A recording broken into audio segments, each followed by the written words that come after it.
3월 18일입니다. 우리 오늘은 사사기 3장에서 4장에 있는 말씀을 읽겠습니다. 3장. 여호와께서는 가나안에서 전쟁을 겪지않은 이스라엘 백성을 시험하시려고 그 땅에 일부 민족을 남겨두셨다. 이것은 전에 전쟁을 겪어보지 못한 새로운 세대들에게 전쟁이 무엇인지 가르쳐 주기 위해서였다. 그 땅에 남게 된 원주민들은 블레셋 5성의 주민들과 모든 가나안 사람들과 시돈 사람들 그리고 바알 헤르몬 산에서부터 하맛 입구까지 레바논 산에 사는 히위 사람들이었다. 이들은 이스라엘의 새로운 세대를 시험하고 또 그들이 여호와께서 모세를 통하여 그들의 조상들에게 주신 명령에 순종하는지 안 하는지를 알아보기 위해서 여호와 하나님이 남겨두신 자들이었다. 그래서 이스라엘 백성은 가나안 사람, 헷 사람, 아모리 사람, 브리스 사람, 히위 사람, 여부스 사람 가운데 살게 되었는데 그들은 이 민족들과 서로 결혼하고 그들의 신들을 섬겼다. 이스라엘 백성은 그들의 하나님 여호와를 잊어버리고 바알과 아세라 우상을 섬겨 여호와께 범죄하였다. 그래서 여호와께서는 몹시 노하셔서 그들을 메소포타미아의 구산 리사다임 왕에게 넘겨 이스라엘이 8년 동안 그의 지배를 받게 하셨다. 그러나 이스라엘 백성이 여호와께 부르짖자 여호와께서는 그들을 구출해 낼 사람을 세우셨는데 그는 갈렙의 조카이며 그나스의 아들인 온니엘이었다. 여호와의 성령께서 그를 감동시키셨으므로 그가 이스라엘의 사사가 되어 전쟁에 나갔다. 여호와께서는 메소포타미아의 구산 리사다임 왕을 그의 손에 넘겨주어 그를 이길 수 있게 하셨다. 그래서 그 땅에는 그나스의 아들 온니엘이 죽을 때까지 40년 동안 평화가 있었다. 이스라엘 백성이 여호와께 범죄함으로 여호와께서는 모압 왕 에글론을 이스라엘보다 더 강하게 하셨다. 에글론이 암몬 사람과 아말렉 사람의 세력을 모아 이스라엘을 쳐서 종려 남은 성인 여리고를 점령하였다.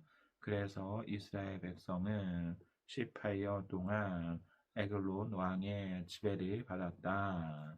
그러나 이스라엘 백성이 다시 여호와께 부르짖자 여호와께서는 그들을 구출해낼 사람을 세우셨는데 그는 베냐민 지파에 속한 게라의 아들 왼손 잡이 에훗이었다. 이스라엘 백성은 에훗에게 조공을 주어 모압 왕 에글론에게 갖다 바치게 하였다. 그래서 에훗은 45cm 정도의 양쪽 나리선 칼을 직접 만들어 오른쪽 넓적 다리 옷 속에 감추고 모압 왕 에글론에게 가서 조공을 바쳤다. 에글론은 아주 비대한 사람이었다. 에훗은 조공을 바친 후 그것을 운반한 사람들을 돌려보내고 자기는 길갈 부근에 우상 만드는 곳에서 되돌아와 에글론에게 왕이여 제가 조용히 드릴 말씀이 있습니다 하였다. 왕이 자기 신하들에게 나가 있으라고 말하자 그들은 모두 밖으로 나갔다. 그때 왕은 시원한 다락방에 혼자 앉아 있었다.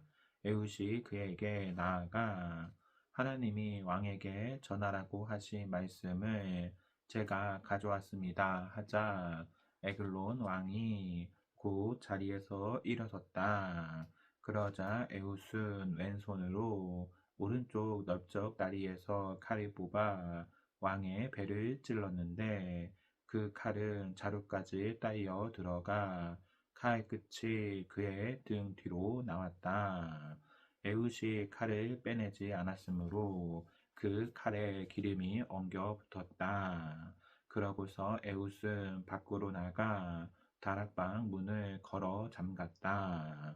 에훗이 떠난 뒤에 왕의 신하들이 와서 보니 다락방 문이 잠겨 있었다. 그래서 그들은 왕이 그 방에 딸려 있는 화장실에서 용변을 보고 있는 줄로 생각하였다. 그러나 오랫동안 기다려도 왕이 문을 열지 않자 그들이 열쇠를 가져와 문을 열고 보니 왕이 마룻바닥에 죽어 있었다.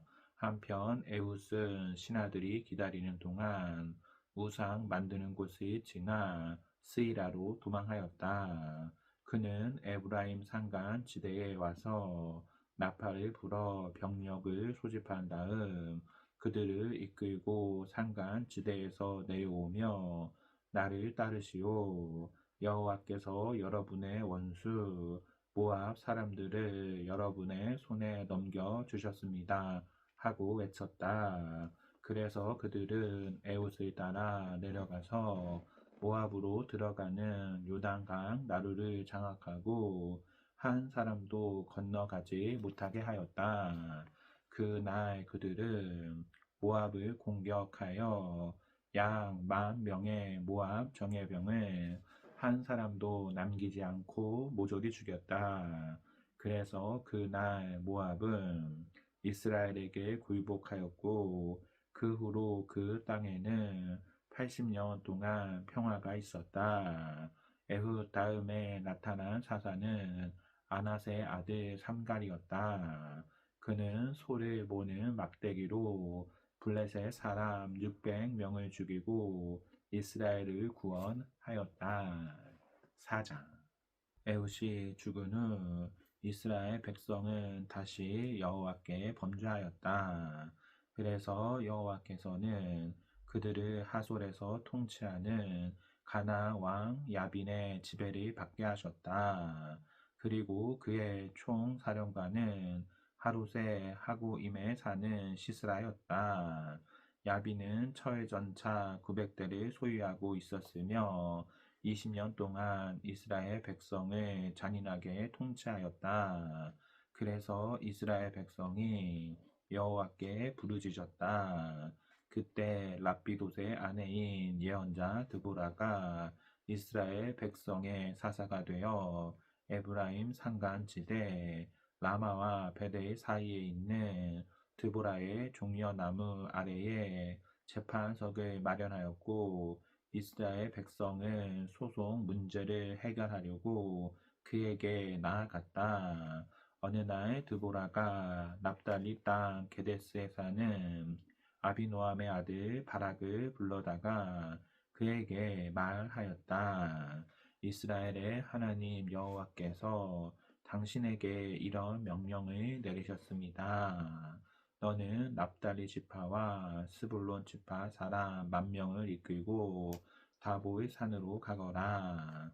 그러면 내가 철전차와 많은 군대를 거느린 야빈군의 총사령관 시스라를 기손 강가로 이끌어내어 내 손에 넘겨주겠다. 그때 바락이 드보라에게 만일 당신이 나와 함께 가면 내가 가겠습니다. 그러나 당신이 나와 함께 가지 않으면 나도 가지 않겠습니다. 하고 대답하였다. 그러자 드보라가 이렇게 말하였다. 좋습니다. 그러면 내가 당신과 함께 가겠습니다.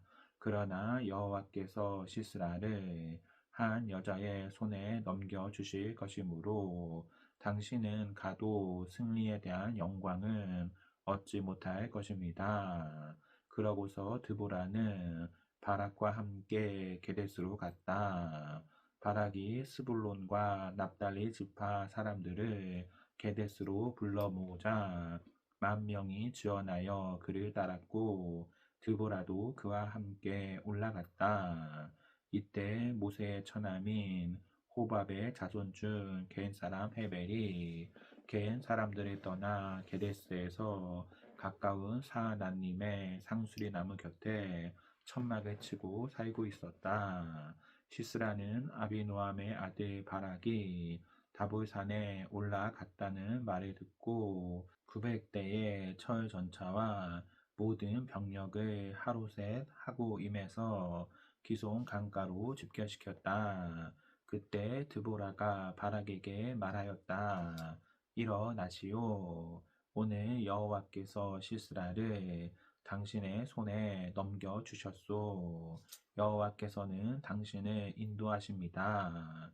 그래서 바락은 자기를 따르는 10,000명의 병력을 거느리고 다볼산에서 내려왔다.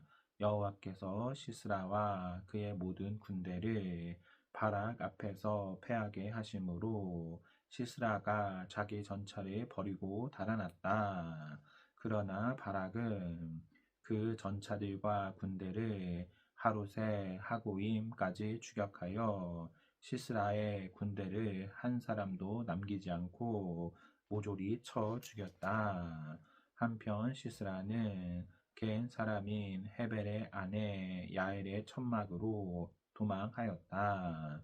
이것은 하솔 왕 야빈과 헤벨의 가족 사이에 친분이 있었기 때문이었다. 그때 야엘은 시스라를 맞으며 장군님 안으로 들어오십시오. 두려워하지 않으셔도 됩니다 하고 말하였다. 그가 안으로 들어가자 야엘은 그를 이불로 덮어주었다. 시스라가 물 좀 주시오. 목이 말라 죽겠소 하자 야엘은 우유 부대를 열어 마시게 하고 다시 이불로 덮어주었다. 그때 시스라가 그녀에게 말하였다. 천막 문 앞에 서 있다가 누가 와서 찾거든 아무도 없다고 말해주시오.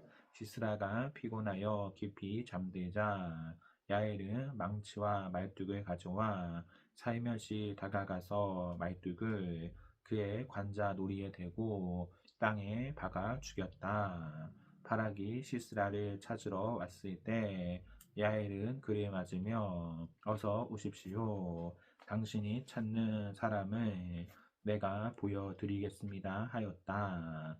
그래서 그가 함께 들어가 보니 시스라는 죽어 있었고 그의 관자 놀이에는 천막 말뚝이 박혀 있었다. 이와 같이 하나님은 가나안 왕 야빈을 이스라엘 백성 앞에서 패하게 하셨다. 그래서 이스라엘은 점점 강해져서 마침내 야빈 왕과 그 백성을 멸망시키고 말았다. 아멘. 오늘 말씀을 모두 읽었습니다. 성령 충만한 성도가 되기를 기원합니다. 아멘.